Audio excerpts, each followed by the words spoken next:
opening remark about finally game week. Yeah, that's the number one thing is you go through camp and the light at the end of the tunnel's here, and our guys are excited. We're obviously excited about it. And you said here the money before kickoff, exciting time, and just ready to get back on the practice field tomorrow and get going, and then get ready for Saturday. What's it feel like for you? Your first game going in as a head coach. Just your feeling going into it. Yeah, I mean, just excited. Excited about what our players have done, the things that they've done since we've been here, and just our staff and just the work and everything that's built into what'll the moment will be on Saturday. So excited about that. Just a great opportunity, great start. Being able to start right here at home in front of our fans and community. I think that's a big deal. It's vital for us, and excited about the environment that our kids are going to be able to play on and perform on Saturday. So, that's exciting. Just anxious about that, excited to get out there, and, just, again, excited about that environment. Our kids, they work hard and put themselves in a situation to play in that kind of setting, and especially at home. And, just like you mentioned, I mean, it's going to be a big-time environment, and, we need to make sure that it's advantageous for the Cowboys. Coach,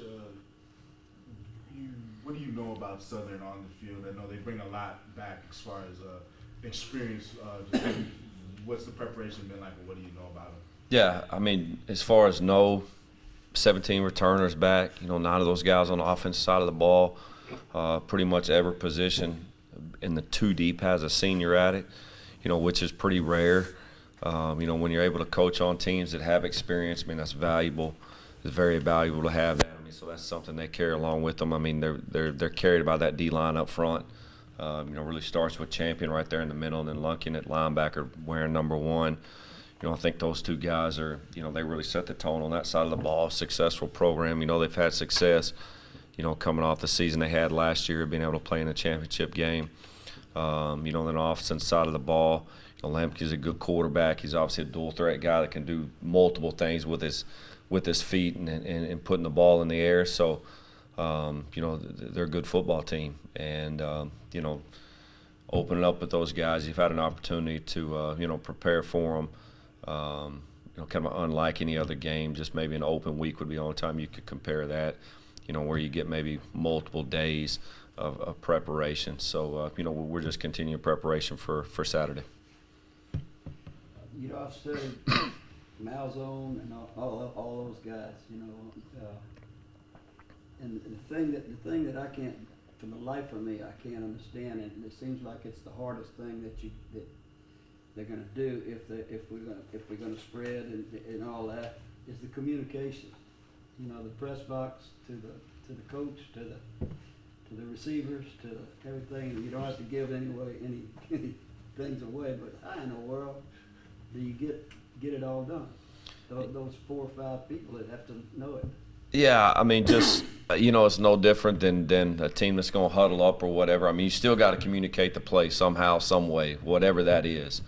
So we're no different in that, and it's what practice is for. Practice is not only fundamental and technique, but scheme as well and communication. So, those are things that go all the way back to spring ball, continued this summer, and then carried in obviously fall camp. So, those are things that we, that are vital to us. We make important, and they know and understand the things of how we wanted it communicated and how it's going to get done, what that process is, and our guys understand that. How many coaches you have in the press box? There'll be 2 guys up there. Yeah. Tom for one. Coach Landon. Landon. No, he'll be on the field. Coach, with earlier today on their teleconference, Coach Oldham says one of the biggest factors of the game is kind of going to be the unknown, because you guys obviously don't have any real film that they can study. Do you feel like that's at all an advantage for you guys, even if it's only early on in the game? I mean, no. I mean, the things you got to do is go back and be fundamentally sound, technique sound. You got to take care of the football. You got to tackle. Be sound in special teams, and those are things that that we're preaching about. I mean, that they got new DC over there as well. So there's an unknown with maybe anything they got going on their side of the ball as well. So just going out, being fundamentally sound, going back to those things that we make important, and just play at a high level early on. Coach, when you got here like last December, early on, evaluated where things were, what did you think was the most important thing that you needed to accomplish before this August 31st, and how has that gone? Yeah, I mean, you really go into probably January. I mean, once you get into off season, at that moment you're just evaluating really just skill set, from just a movement standpoint. That's what's hard. It's all in periods, in time periods. Like you got to truly wait till spring ball to really see the true skill set of a guy. Does he have ball skills? Can the kid backpedal? Can he get off blocks? So it comes kind of in waves as you take over a job. You don't just get to go out the first 3 weeks and see really what you need and want to see. So it's progressive as you go through a program. So going back, I mean, you just see those guys' movement, strength, and stuff like that. You get an idea, and then you get in the spring ball, then you get a real chance to see, what can a guy do with the ball in his hand, or when he's, trying to tackle a guy, or can he strike somebody. So, you're just making those evaluations as you go on. I mean, obviously strength in the weight room and stuff, but just, really with all that, just being a great football team. That's going to go back to our La Familia. And us just being a great football team together and playing in one direction, and from a defensive standpoint, being physical, playing with a physicality, and then just being, sound in special teams, and then playing with a physicality and a tempo on the offensive side of the ball. But, that'd probably be the things that we attacked. Coach, is all the rain affected your team condition-wise? No, I mean, we've had to move around and be in the rec some and all that kind of stuff, but I mean, we had a great summer. All that goes back all the way to the summer. Our guys, Coach Kyle did a great job. Kyle Little did a great job getting our guys in great shape going into camp. And then what we do is we utilize camp to progressively get better, for the season. And the way we practice, our guys have done a really good job. They've done a great job about hydration. And just that aspect, the nutrition part of it, the rest part of it. So those things are vital to us, things that we talk about, we make important, that we're invested in, and our kids are as well. So, from that standpoint, we haven't missed much at all on the field. Been fortunate with that.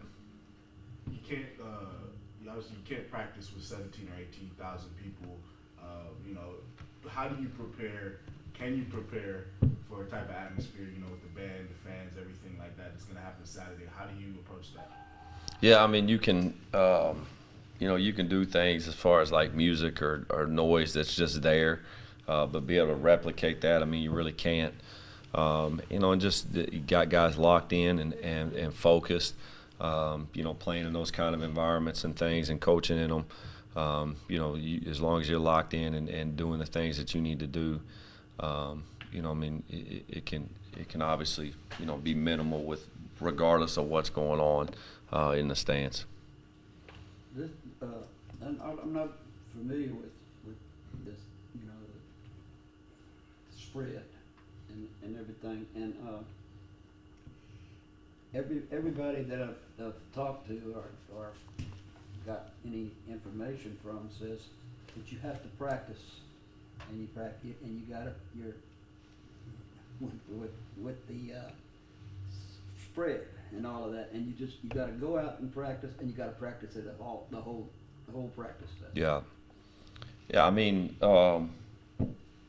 again, I'll go back. Whether if you're a huddle up, 21 team personnel or 22, whatever it is. I mean, you got to go practice it, and whatever you believe in. I think you got to show up at practice every day and do that. We just we believe in one thing and a style that we play at, so that's obviously the way we, really set up the practice schedule and how we practice and how we operate, on all three phases. So that's just going to go back to different, schools and coaches and what their beliefs are, and all ours goes hand in hand with each other, about how practice is set up. Well, last question.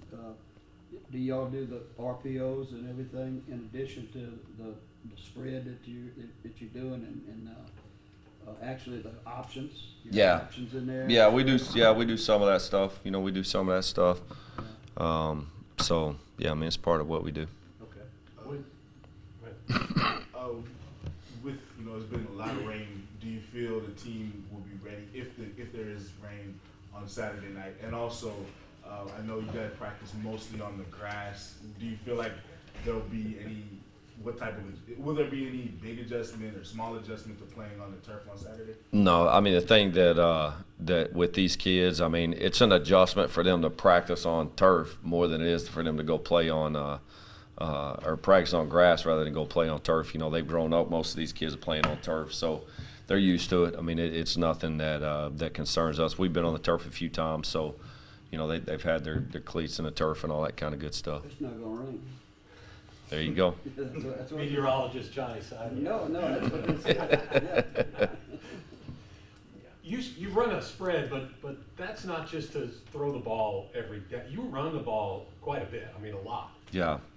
I mean, we'll run the ball and I mean whatever it takes to win on Saturday is what we're willing to do. You know, we've done it both ways. We've thrown it, a ton to win, and we've ran it more to win. I mean, whatever it takes, we're willing to do, and just kind of see how the game takes us. I've seen playback stuff. Murray from Oklahoma and Orgeron for us with the same, almost with the same play, going back and reversing and either run or throw it. Yeah. But they just look alike. Yeah. Sorry, Coach Ed. Sorry, I wasn't here last week, and if you answered it, my apologies. But I just wanted to ask, when it came to Colin, I don't know, is there anything else you can say about it? And even if not, I guess just what does a loss like him, just do for the depth of your offensive line? Yeah, I mean he's anytime, especially up front, you got minimal big guys, and when you lose one of those guys, it obviously affects you. Especially the kind of kid he is. Can't speak on the injury. We fully expect him to make a full recovery, but just hate that we lost a kid at that position and